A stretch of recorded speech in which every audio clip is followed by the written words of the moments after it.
Which of the following reports would contain restricted use language? So what is restricted use language? It means in the report you clearly state this report is for a specific party, for a specific group. So if somebody else get their hands on it, and if they use it, I'm sorry, we told you can't use it because it's only targeting a particular group. So when do we do so? When do we do so?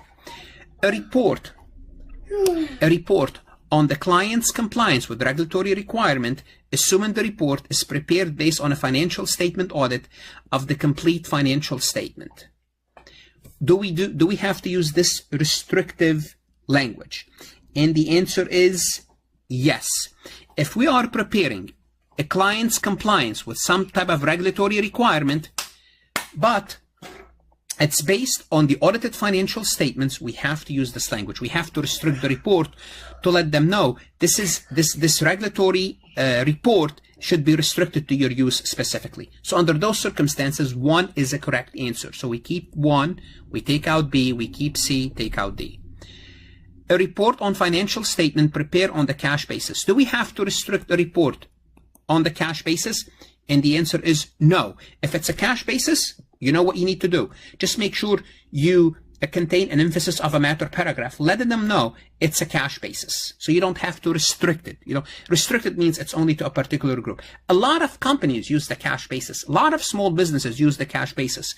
There is no reason to restrict the report. Therefore, A is the answer, something that you have to memorize. Just know the rule for this. Want to see more CPA exam multiple choice questions solved step by step?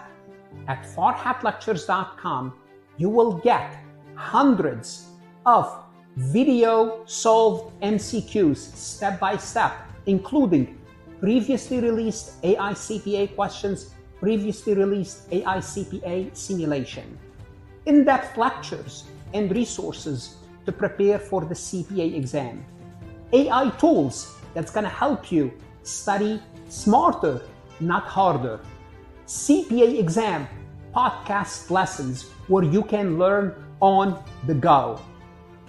And also you will get the personal guidance of support of Farhat and his team. If you are serious about passing the CPA exam, this is your next step.